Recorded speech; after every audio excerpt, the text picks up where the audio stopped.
Hello, everyone. Welcome to Grow Your Mind Gym Chat Sessions. I am your host, Anam Sethi, and I'm excited to have you on the show. Joining us today is somebody really, really special. But before we get to that, I want to tell you a little story.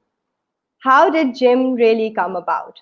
And all of this started way back when I first joined Activate as a trainer. And I remember it was my first day on on attending a live training, and I had no idea what I was doing.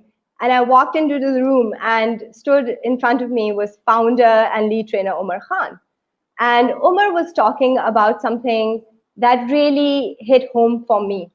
Um, I remember that I sat down in the audience and he asked the audience, does anybody know how muscle is built? And I obviously had no idea at that point. I was not familiar with the science of that. And the audience was quiet, and then he went on to explain. He said, have you ever experienced that moment when you're physically working out, when you're really in it, and you get to a point where you can't go further? So you feel that you've had enough, you want to sit down, you want to relax, and you're tired now. It's really at that point that when you push yourself, when you go forward, that your muscle actually grows. And so I went home and I checked it out. I said, I have to know the science behind this. Is this really how it works? And according to science, what really happens is that when you feel the burn, when you feel your body getting tired, when you feel that you don't want to push further, when it hurts too much, that's actually when your muscle will tear down, and then it will start to rebuild itself again. And as it grows and goes on this journey of rebuilding, it becomes stronger and better and lasts longer. And so that is really the psychology behind our show today. And I'm super excited that all of you are here with us, joining us and learning more. So without further ado, I would like to introduce somebody very special to me. Now, most of us might not know this, but Amra and I have spent time together. We were both participants for the Activate's Leader in Me program, which took place in Malaysia a long time ago. This was in 2018. And for a little while, we also shared a room. So I got to know Amra really well in Malaysia. And then, really happy to have her on the show. She is considered to be somebody who is very important in the industry. She is an HR professional, a culture and diversity expert. Amra has worked across platforms and helped women from all backgrounds to grow their careers, to grow personally, professionally, across the board. She has connected women and networked and built a really fabulous career for herself. And we are happy to have her as our mentor today. So please join us. Happy to have you, Amra Mubashir. Hi, Amra. Hello. Hi, everyone. Amra, we are so happy to have you, and we want to go straight into the conversation. So my first question to you is, keeping in mind with the Grow Your Mind theme, what does growth mean to you? What is a growth mindset? It's a really exciting question. And at this stage of my life, I understood it better, so to say. So to me, it is learning, unlearning, and relearning. And that really goes that what kind of stage of life you are, what your ambitions, passions are, and then how do you drive it forward with the capacity to unlearn a few things that you are learning through the process, and then relearning something new every day. Fabulous. And I think that goes really well with the entire concept that you sort of have to tear yourself down a little bit in order to regrow or maybe expand beyond your horizons. And so when it comes to the growth mindset, when it comes to this philosophy of yours, how can we sort of apply that in our lives or throughout the course of our life? It really goes to, Anam, different sort of, phase of your life. That once you start off, for example, if I talk about professionals, once you start off your profession, right, you really want to be on top of your game all the time, right? And then, of course, the different life of stages, different kind of experiences that shape up your career trajectory and also your professional life, your personal life. So this is really around lifelong learning, that how do you put in the process, and then how do you improvise from where you were previously, and then keep setting the benchmarks higher and higher. So that's how you learn, relearn, and be on the growth trajectory. And I'm not saying that it's easy. It's not easy.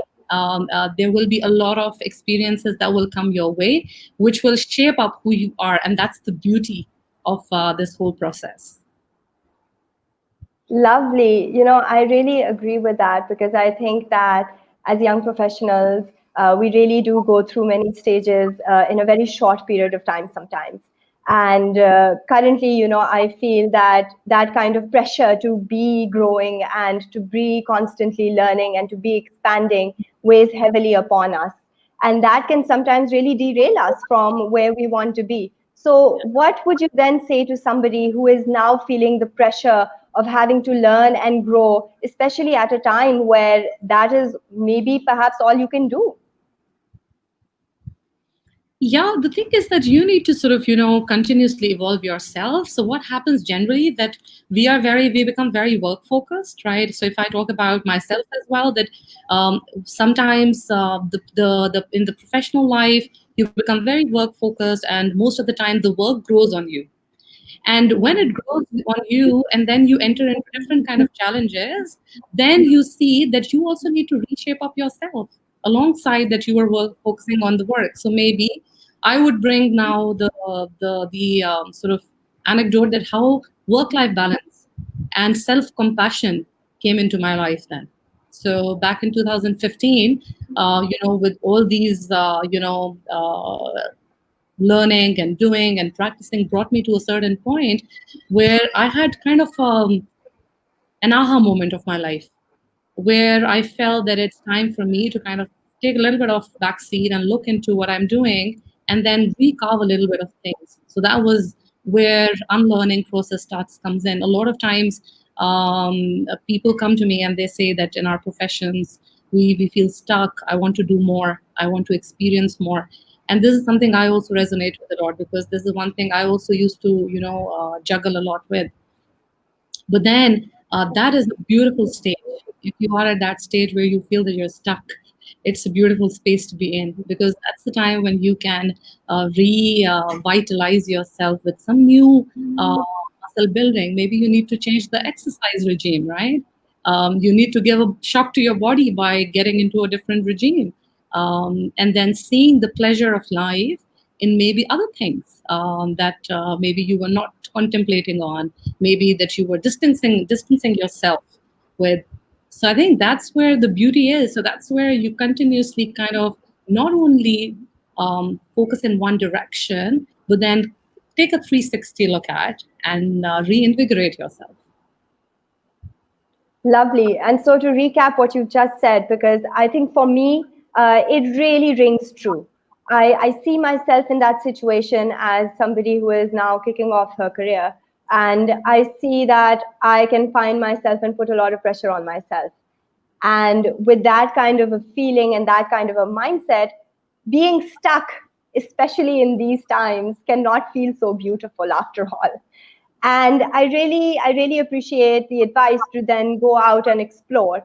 Currently, going out and even doing something like this show here is giving me a lot of happiness and purpose in life.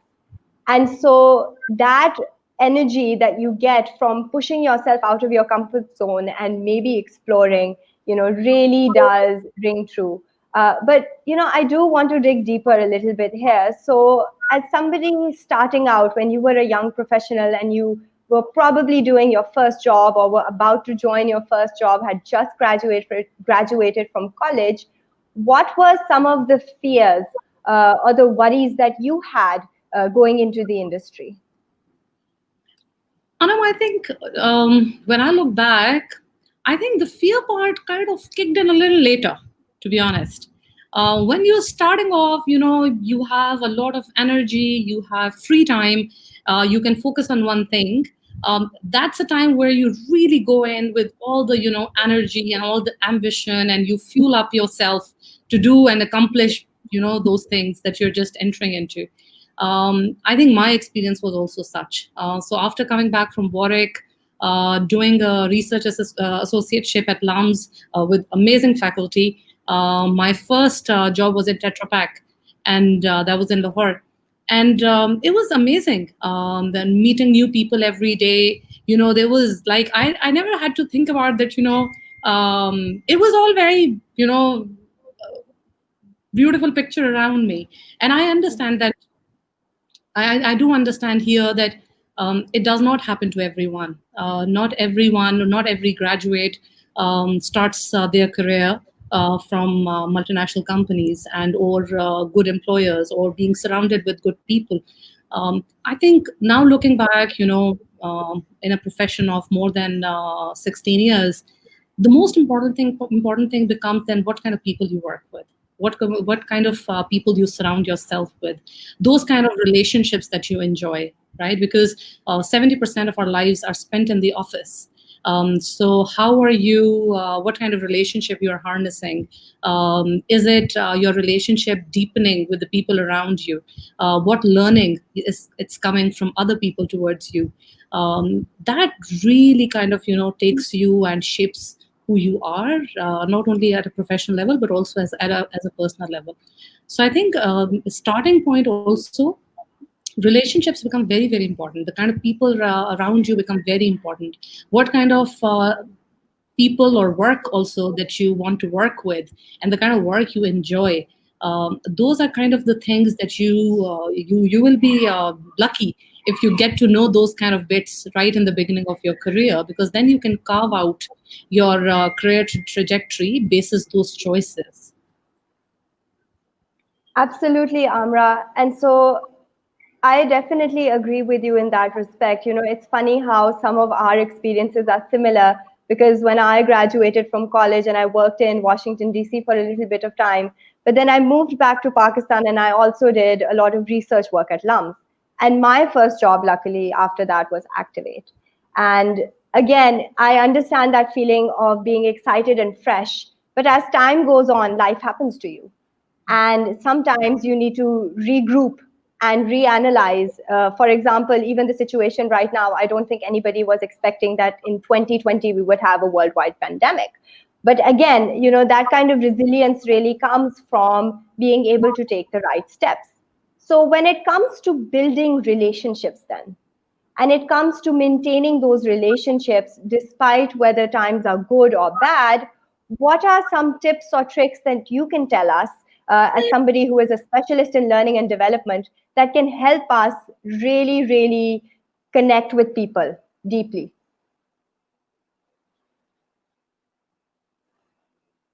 Also, it's totally okay. I understand we're at home and we'll have kids Yeah, running around. That is the I beauty know. of this show right now. Yeah, Very casual. yeah. So sure. Okay. So in terms of the relationship building,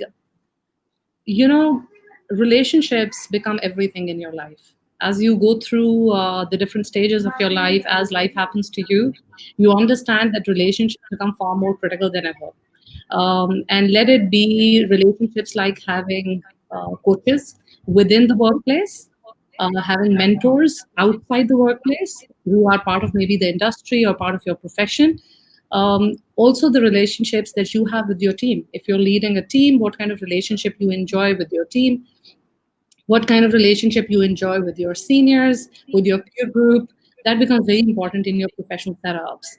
I think what important is that the world is now recognizing that relationships, being on authentic relationships, is critical, because one relationship is on a very surface level, right? And when you talk about general world, we have so many now Facebook friends. There you talk about thousands of friends that are connected with you, but are they the true friends, right? So I think that's where the world is moving a lot into. We are very busy, we have a lot of social relationships, but then what do you define, how do you define as a meaningful relationship? that kind of deepens your personality, that kind of defines you, because if you don't have that kind of relationship, then it's difficult to learn from others. So it's about meaningful relationships. Definitely, definitely. And I think that kind of work that you put in yourself, where you sit and identify what a meaningful relationship will be, exactly like you said, taking out the time to define what that is would really then help clear out how we should approach relationships in general. And I think for those of us who are now at a point where we feel that we are stuck in terms of building more relationships and we can't seem to connect with people and we can't seem to go out and do the regular social activities and to attend networking sessions and to attend conferences, that kind of pre-working will really even help us connect more meaningfully digitally online with someone through LinkedIn or any other platform. And you know, right now, Mashal Pirzada has posted a really important question, and I would like to push that forward to you. That what advice that you can give young women, and I would probably even expand this and say young professionals right now, thinking about what career paths to follow. Where do we go? This is a brilliant question, and we have a small community by the name of Her Bright Beginning, whereby the key idea is to give advice and to let the women shine bright and replicate. So here, in terms of young women, I would just either be a young man or a woman, because this is a more sort of inclusive program. It's very important to have self-awareness. One of the key issue is that when you start going to university, you don't pick up your education by choice. Your parents were telling you something to become doctor or engineer in our part of the world. In our times, at least, those were the two key professions to have. And so we, as students, we were never sure that what will eventually come our way, right? So we actually landed in our professions. Majority of us landed by chance, not by choice. But then when you start your career, when you go into the studies, it's very important to reflect back as a young professional, the what do I really want to do, what do I enjoy. So few people, they're great in terms of the value creation, right? So if you have a value creation mindset whereby you want to devise things, you want to design things, right, it's a different career for you. If you are somebody who's sitting, who's comfortable sitting behind the computer, laptop, doing the Excels and analytics and all of that, then of course it's a different profession career which you can take up. So self-awareness is very important. The other thing is that look at what market trends are looking like. So for example, in these times, even if you go to Coursera and do a simple course on data science, do a simple course on analytics, that will really push you in terms of new learning, growth mindset, and you can think and see that you're liking it. If you're not liking it, maybe adopt something separate, differently. But very importantly, you need to understand what really gives you joy, because if your work gives you joy, you're going to stick around for a longer time in that marathon. It's not a sprint. Career is never a sprint. So take it as a marathon. Build your self-awareness. It's very critical. And build relationships. Have these mentors and coaches. Meet people in your own fraternity.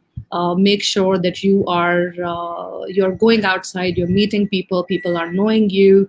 So that whenever there is a good opportunity that's coming out, they have, aha, oh, I know Anam, right? So why don't I kind of consult with her, right? Maybe she would know and she would recommend me a few people. So I think that's where my advice to the younger people would be. Lovely. And you know, talking about learning now and growing, and also talking about self-awareness more importantly, can you perhaps share an anecdote or a point or a pivotal point in your life where you felt that you had gained maybe a higher level of self-awareness or which impacted you in a deeper, more meaningful way? Right. I think for this, I will actually go to this text that is coming on our screen right now is revive your internal dialogue and pave the way for your own success. It's so very critical to talk about internal dialogue when you're talking about growth mindset, because what we think, what we believe, and what kind of dialogue and story we are telling ourselves really defines our path. So I think what has been happening over the years is that that internal dialogue, that internal voice, the inner voice, is becoming far more important to me. I am, deepening my own self awareness in terms of listening that inner voice, and that is a guiding path. And that's where I'm, alhamdulillah, very grateful that those things which I was not thinking, when I was younger, or I can tell my younger self, those are the things that I'm trying to live in. It's a path. It's not like it's a journey. It's absolutely a journey, but it's very very crucial to look at your internal dialogue. Absolutely. And so what are some actual practical ways, action steps people can take if their internal dialogue is not as rosy or as nice or as positive to them as it should be? I am talking about people here who might be doubting themselves, who might not be finding joy in their careers right now and are wondering if it's too late to shift. People in situations who might have lost their livelihood during this pandemic and are now wondering, am I even able to move on to something else? Is it too late? Will somebody else hire me? How can we improve our internal dialogue? It's a very pertinent question, and definitely this pandemic has, it's completely unprecedented. We were not ready for it. The businesses were not ready for it. The most important question now is that how do you lead self? How do you define what are your values? What do you believe in? So in these times, it's so very critical to look into your internal dialogue and listen to your inner voice. I think what is happening now, and that's where I see things in a very optimistic way, that these are really unprecedented times which will shape up careers a little differently, maybe far more differently, and specifically some of the careers versus others. And now it's a time to reinvent yourself and put yourself into that growth mindset. For example, if somebody is sitting at home and maybe they have lost the job, there's so much out there in terms of freelancing online. Maybe it's a new skill for them, but can we learn that skill? I was talking to a friend the other day that homeschooling might come up as a very good option, right, for the working moms, because COVID has unfortunately given a lot of pressure to working mothers because of being the primary caregiver and then working from home, having children at home, online learning, you know. Spouse at home, it is altogether a very new phenomenon. And I'm not saying that it's not challenging for men, but it has posed definitely far more pressure on working mothers. So maybe homeschooling is something which is which somebody had thought about in their early life, and then were gotten into completely a different career. Maybe they can come back to those passions. So I think it's a great time for that introspection, to learn new skills and then get on with it. That's absolutely lovely. And referring back to Her Bright Beginning Now, which is the multifaceted platform that you have co-founded, which helps women connect across careers and really helps them grow. When it comes to sort of, I guess, moving your career forward, I believe that culture and diversity then plays a very huge role in our lives. And you are, in some ways, a culture and diversity specialist. And that has been primarily a big chunk of the work you have done with Fortune 500 companies across Pakistan and Asia. How now, with the global conversation moving towards recognizing culture and diversity, and the West and all these countries in uproar saying, listen, we need to create systemic ways to improve diversity in our systems, in our lives, in our processes. In your opinion, what are some ways that we as individuals can bring culture and diversity into the digital era, into this new world that we have now? The importance of culture and diversity is now paramount than ever before, because now businesses are not looking at the business results, because the situation is such that it's far more difficult to remain on the strategies that you carved out last Q4 2019 or maybe in Q1 2020. Everything is like, every day is a new day. You keep looking at the statistics, you keep looking at the different kind of life cycles that different countries have gone through. Culture and diversity becomes far more important alongside, and these both things are actually emanating from leadership. So today, starting from the self-leading to the leadership, uh, to the top leadership, to the middle management, to the people, to anyone and everyone who's leading a team, culture diversity becomes extremely important. How do you motivate your teams? How do you engage with your teams? Employee engagement, talking about having different perspectives on the table, and then becoming inclusive as a leader becomes far more important now than ever, because now you are in a very different situation. The business is in a very different situation. So the successful businesses would be, in my opinion, who will sail it through focusing on culture, diversity, and the leadership. Lovely. And Amra, I think my final question really with you is that you have really, really adopted leadership and you have led this movement of self-care and self-improvement for so many women and so many men also. And you have led teams that, by far are massive, all over the world. And so how do you then, as somebody whose life revolves around taking care of others and helping others learn and grow, take care of yourself? What are some ways that you practice self-development and learning in your life? Anam, frankly, this is an area where I struggle. So this is kind of this has been a blind spot for many years. The good thing is that I have become aware of it. I'm working on it. Self-awareness gives you that kind of satisfaction as well, that now that you know, you can work on it. There are different ways that I do things. So I do exercise. So although the gyms have been closed, but thankfully our gym has provided the online classes. So I do take that at least 30 minutes workout in a day for 5 days a week, or 4 days a week at least. So that's one thing I do. The other thing is journaling.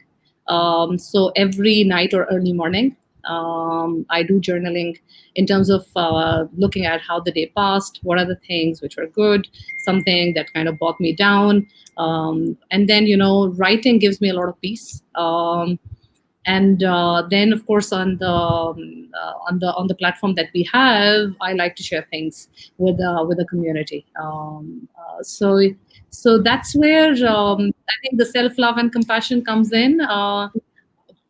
Even hugging my children, that gives me a lot of self-love. So I think it's really how do you enjoy the relationships around you. You enjoy the relationship with yourself, and you do things which give you that joy. That's self-love to me. Amra, on that note, I'd like to thank you very much for being our mentor today. It has personally meant a lot to me, and especially because, I really relate to a lot of the things that you said. Self-care seems to be something I have left behind these days, especially when I'm trying to grow and emerge somewhere out of this mess that is COVID. And so really coming back into yourself and saying, hey, I need to take care of myself, I need to develop. And that kind of growth mindset really helps me, and I hope many other people who are watching today. So thank you for your mentorship and your advice and sharing with us a lot about your own personal self. Wishing you all the best, and I hope we stay connected. Thank you so much. Thank you so much, Anam. And you're doing a great job there. It's a great program, and I'm sure a lot of people will benefit out of it. Thank you. Thank you.